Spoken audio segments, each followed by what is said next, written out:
Nageenyi fi jaalalli waaqayyoon faa baay'eetu kabajatoota fi jaalatamtoota maatii siinqee akkam jirtan fayyaa keessanii ani jira galanni waaqayyoof haa ta'u hundi keessanuu baga jiraattanii isiniin jedhee jira akkuma ilaalaa jirtan kana iddoo bashannanaa jira jechuudha akka tasaa ta'ee fagaadheera ayyuutu jirraa baay'ee fagaadhee waan fagaadhee hundi keessanuu beektan jedhee yaada akka tasaa ta'eef isin juufne dhugaa dubbachuudhaaf gara 15 deeman jira irratti hojjechaa jiru akka tasaa duras haala biraa keessan ture ergasiis immoo haaluma jireenya jiru ammoo kinuma jiru kun immoo waan mul'achaa jiru kanaaf badee jechuudha isa keessaa ammoo wanni na ajaa'ibsiisee wanni nu waaqayyotti galateeffadhee akkasumas immoo wanni uummanni keenya yookiin sabni keenya maalirra jira hangam immoo obsa qabnaa dhuguma hangam jechuun addunyaa kanarra hootee hundi keenya ilaalcha garagaraa qabna jechuudha ilma namaa waaqayyo immoo hunduma keenya sammuu garagaraa babal'isee nu kennu hunduma keenya garuu isa san immoo itti fayyadamuu haala jireenya adda addaatiin kan nuti beekaa waan ta'eef hundi keenya kan hubannu garaagaraatiin garuu immoo dhaabannee of ilaallee waan tokko irratti of tasgabbeessinee waa baay'ee hubanna jechuudha dhugaa dubbachuudhaaf ani garuu erganii tuubii kanarraa fagaadhee akkasumas ofis dhaggeeffachuun hin jira wantoota adda addaatiif jechuudha maal hubatte maal argite mee maal tasgabbooftee maal argite jettanii na gaafatan dhugaa dubbachuudhaaf waa baay'ee tokkoon baay'ee na ajaa'ibsiifadhe jechuudha kanan ajaa'ibsiifadhe keessaa hundumti keenya addunyaa kanarra kan jirru yookiin warri kanarra jirru haala amantaa ortodoksii amantaa keenya irratti adeemsifamaa ture karaa seeraan isaa ta'u karaa seera alaatiin sirrii isaa ta'u dogongoraa isaa ta'u wanni kuni ta'ee jira wanna ta'e tokko immoo kun abbootii keenyan kan godhamedha karaa alatti adda addaatiin abbootii kana sirriidha kana sirrii miti kana deeggaraa kana hin deeggaru osoo hin taane akka nama tokkootti akkasumas immoo akka nama amantii ortodoksii hordofu tokkotti jechuudha wanti natti dhagamee fi wanti baay'ee ajaa'ibsiifadhe baay'ee hedduutu jira jechuudha isaan keessaa namni tokko hundumti keenya kallattii adda addaatiin isaa ta'u uumaan keenya tokkuma osoo ta'e garuu mooyyuu amantaa keessaniin hanga beektu qabda hanga hubattu qabda isarraas mooyyuu abbootii tanaan dura amantaa kootiif baay'ee cimaadha jettee fakkeenya godhatte amantaa keessan isaan jala deemtu hordoftu baay'eetu jira jechuudha isaan san keessaa mooyyuu deebitee ammoo wanta tokko ilaaltu wanna ajaa'ibsiifattu abbootii kanarra dhuguma wanni kun eegamaa hojjettee immoo ofumaa keetii wantoota gaafis ta'u ofii kiyyaaf immoo eessan jira jettee kan ittiin of laaltu jechuudha. Kana keessa waaqayyoof galanni haa ta'u wanti ta'e hunduyyuu fedha isaatiin kan fedha isaatiin ala ta'u tokkoyyuu hin jiru tasumaa jechuudha hunduyyuu fedha isaatiin ta'a kan fedha isaatiin ala ta'u tokkoyyuu hin jiru nutti fakkaata malee jechuudha garuu nu akka ilaalcha keenyatti akka haala hubannaa keenyatti wanni kun sirriidha wanni kun sirrii ta'uu baatu maaf ta'e yeroo kanatti kun hin barbaachisaa kun immoo barbaachisu jennee haa ilaallu malee garuu wanni hunduyyuu kan fedha waaqayyootiin ala ta'u hin jiru. Kanaafuu amantaa keenyaaf immoo waaqayyo jajjabina nuuf kennu asumaan jechuun barbaada asirratti haala adda addaatiinis ta'ee amantaa keenyaaf wareegaman hin jirani galanni waaqayyoof haa ta'u barakatiin isaanii nuuf haa bu'u yeroo kanatti yeroo addunyaan cubbuu garaagaraatiin guutamnetti yeroo amantaa keenya hin cimne hin dhaabannu jennee of laallutti mooyyuu wantoota seenaa qulqullootaa ijoolleen ortodoksii seenaa qulqullootaa kan dubbisaa turre seenaa qulqullootaa kan dhagaa turre seenaa qulqullootaa hedduu jechuudha fakkeenya fudhannee wareegamtuu qulqulleettii Arseemaa wareegamaa qulqulluu Goorgis hunduma isaaniituyyuu seenaadhaan dubbisnee akkaman amantaa keenyatti seenaa isaanii guyyaa guyyaadhaan kan dubbifamu seenaa qulqullootaa baay'ee kan beekna jechuudha. Garuu immoo bara keenya kana seenaa qulqullootaa san ija keenyaan argaa jirra akkasuma immoo akka Samaayitaa yookiin immoo wareegamtuu qulqullittii Arseematitti akkasumas immoo akka wareegama qulqulluu Goorgisitti ijoollee yeroo ammaa amantaa isaaniitti dhaabbatanii too akkasitti wareegaman arguu kootiif an dhugaa baay'ee tokko na gammachiisedha. Ani yoo eessan jira rakkinni kun oduu amantaa kiyyaan narra gahee ani nan wareegamaani. Amantaa kiyya ani riikootiif yookiin immoo masqaliin morma kooti irratti yookiin fannoo gooftaa kootii morma kooti irratti dhadhee kanaaf ani akkanatti amanamtuudha kan jedhu ofii kootii of na gaafachiise jechuudha. Ana kana waan ofii kootii gaafii keessa kootti uumee fi itti gammadeedha jechuudha.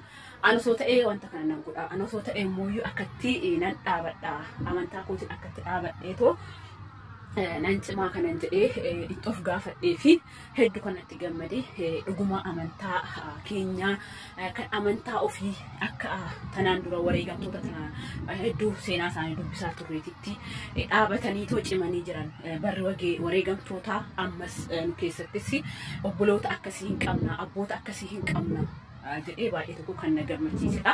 Ammas irra deebi'ee karaa ta'eenis karaa harkatti karaa hundaan jechuudha sirriisaa ta'u sirriis ta'uu haa baatu. Wanti kun immoo wareegamtoota isaanii jechisiisu warroonni jedhanis baay'eetu jira. Isa wareegamtoota isaanii jechisiisuu dhabuusaa ganaa abbootiin amantiis barnoota murteessan ta'uu danda'a. Akkasumas immoo nu ofii keenya fooyyuu namni tokko amantaa isaati irratti jechuudha. Namni tokko amantaa isaati irratti amantaa isaatiif wareegame amantuma kamiyyuu ta'e amantaa keetii irratti wareegamte kafaltiin yookiin aarsaan akka amantaa keetiif kafalchiite suni nama gammachiisa malee kun amantaa isaatiif miti hin jedhamu. Akkuma ta'e nu jeequmsi karaa sirriitinis ta'e karaa sirrii dhabuutinis ta'uu haa danda'u. Jeequmsi kun ka'ee jira. Jeequmsa ka'e saniif immoo mana amantaa kun seentu mana amantaa koo kun ta'uu hin qabdu jedhanii warri humna mootummaanis haa ta'u humna namaatis haa ta'u humna waanuma ta'eenis ta'e isaan nuuf wareegamanii jiran waan ta'eef kanaaf ana garuu akka kootti wareegamtoota isaanii jechisiisaa barakatiin isaanii irra haa bulu jedhanii akka kootti jechuudha. Abbaan akka ofittaas akka mataa kootti waan beeku haasa'a malee yaadni nama tokko ofitta'u jechuudha.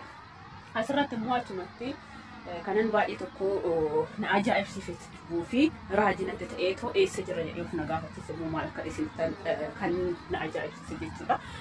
Isaan keessaa maatu na ajaa'ibsiisatti fakkaate manni amantaa tokko jechuudha. Amantaan kamiyyuu guyyaa hanganaatirraa guyyaa hanganaa waaw kun ijoollee keenya jechuudha. Kun isaanidha. Kanaafuu manni amantaa tokko jechuudha. Manni amantaa tokko seera mataa ishee qabdi jechuudha. Amantaan kamiyyuu seera mataa ishee qabdi. Amantaan kamiyyuu jechuudha. Amantaan ortodoksii qofaa miti. Kamiyyuu amantaan kamiyyuu seera mataa ishee qabdi.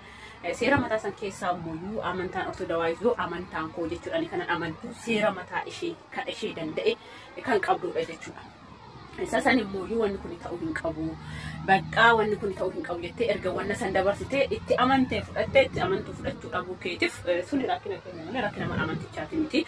Achirratti immoo manni amantaa kamiyyuu sooma sagadaa waaqa keessa kadhadhaa gara kanaan tasgabbiidhaan boo'ichaan kadhannaadhaan gara waaqayyootti haa iyyu gara uumaa keenyatti haa iyyu akka wanni kun nurraa deebi'u akka jeequmsi yookiin immoo wanti amma dhagaa jiru kun nurraa cabu akka nurraa tasgabbaa'u akka tokko nu godhu kadhannaa fi iyyaan gara waaqayyootti deebi'a jedhamee hoo namni tokko nutti hime jechuudha. Wanta sun abbichi sirriidha jedhees nu ajaju nus immoo abbichi sirrii ta'uu baate haalli amma keessa jiru kuni akka amantaa keenya nama godhaa jiru hin beekama.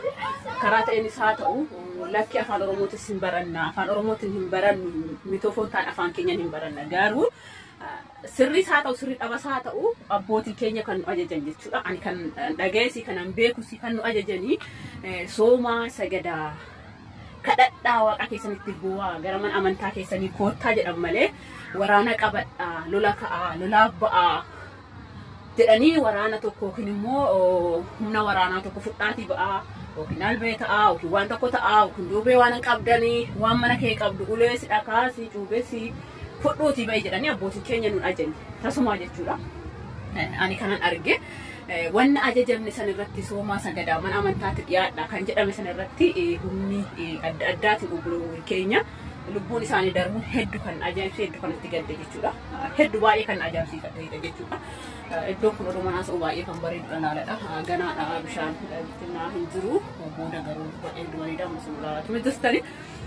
Kanaaf gara muuziree kottoon deemee baay'ee kun ajaa'ibsiifadha. Dhugaa rabbii baay'ee tokko kan itti gaddee fi gaafii kan natti uumedha jechuudha. Maafi keessattuu warroonni kirrii hidhannee yookiin immoo masqalii gooftaa keenyaa baannee fannoo gooftaa keenyaa baannee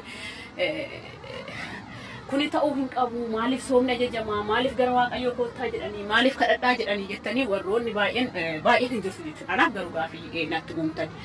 Tokkoffaa irratti abbootiin keenya lakki afaan dhalootatiin kallattii kamiinuu afaan dhalootatiin barachuu qabanii wanni kun afaan dhalootatiin baratamuu qaba jedhanii kan nu labsanis isaanis sirrii ta'uu sirriidha. Abbootiin keenya immoo wanni kun immoo afaan Oromootiin barachuu qabama. Afaan dhalootatiin ni baratama. Sinodoosiin tokko ta'uu qaba. Patriyaarkii tokkotti amanuu qabna. Tokko ta'uu qaba malee bakka lama ta'uu hin qabnu. Tabboon jira. Kanaafuu tokko ta'uu qabna. Jedhame malee afaan Oromootiin yookiin afaan dhalootatiin kallattii kamiyyuu jechuudha. Afaan dhalootatiin barachuu hin qabnu. Afaan dhalootatiin baratamuu hin qabnu miti garuu akkana nu hubadhutti jechuudha.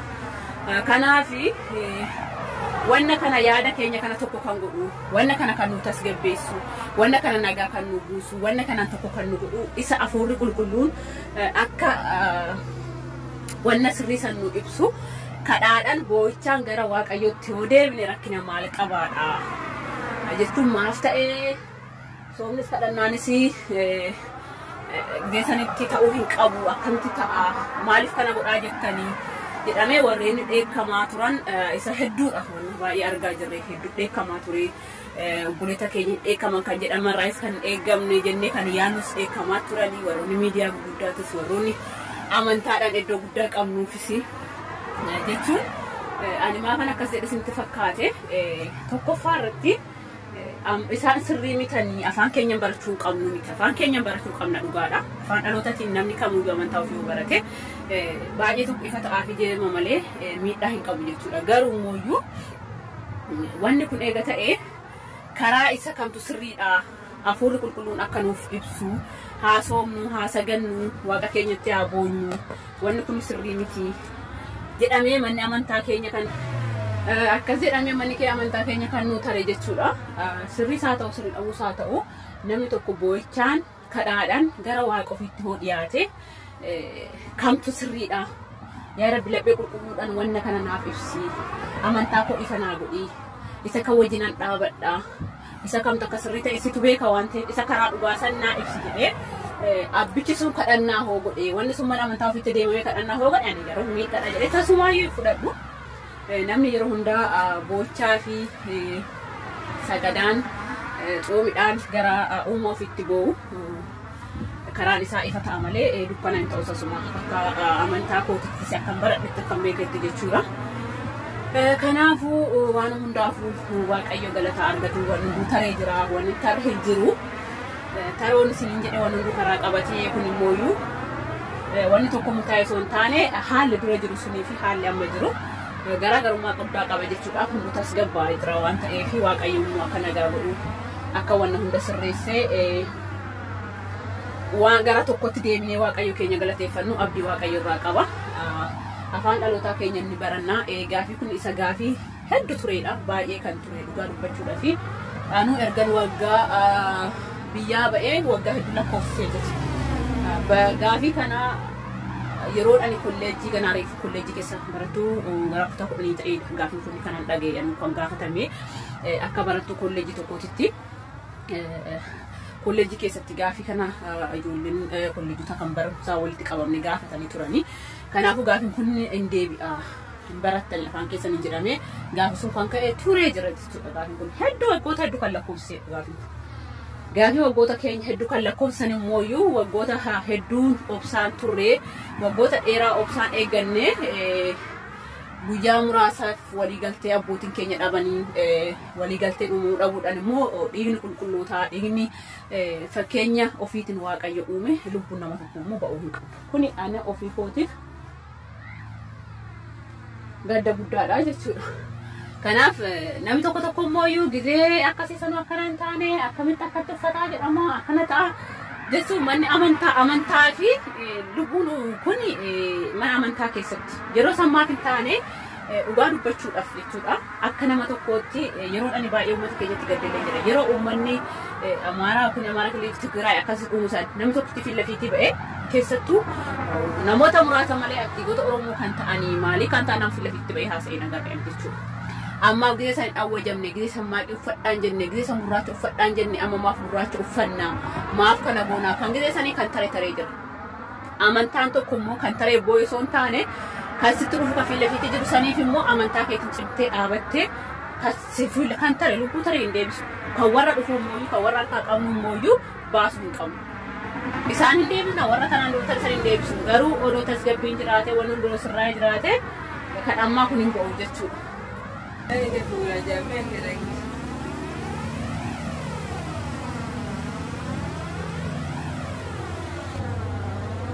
Kana isiniin jedhaan wanni ajaa'ibsiifadhe isa tokkodha.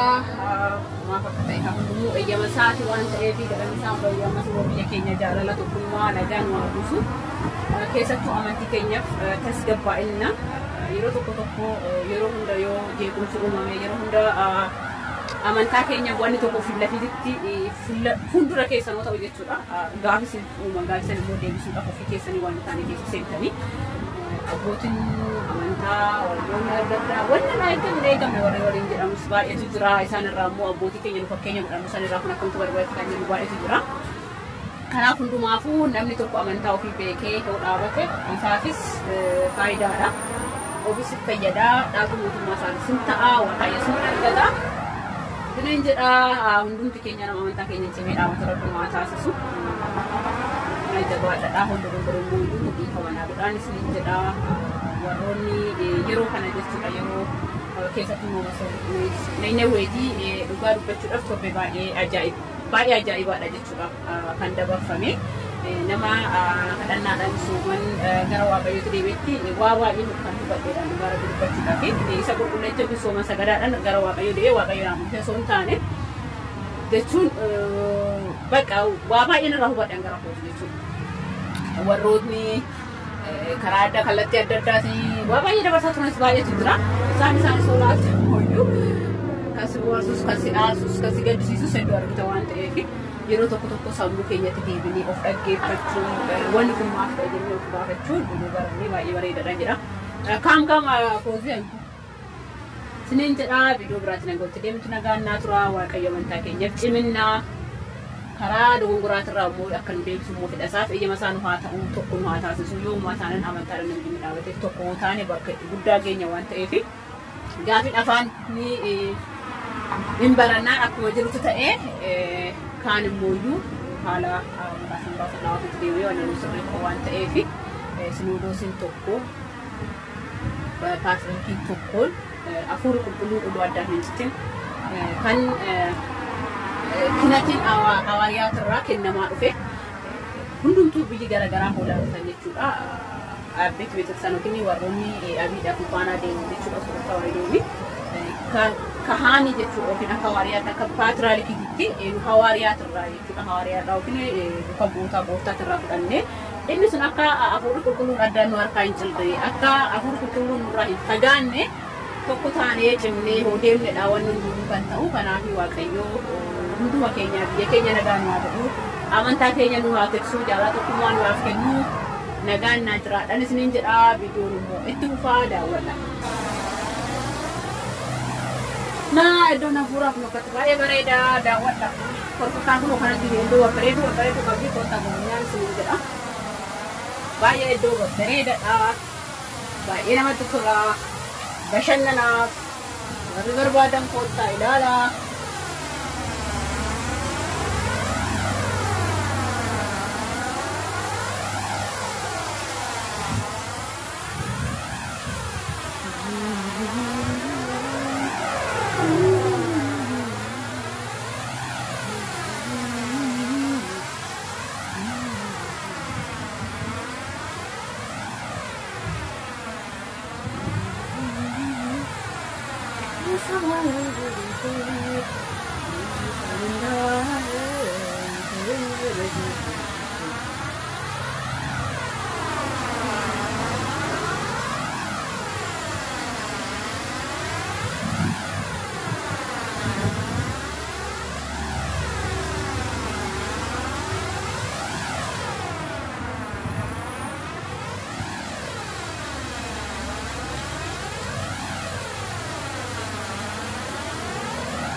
Tartiiba isaatiin tartiiba qaba.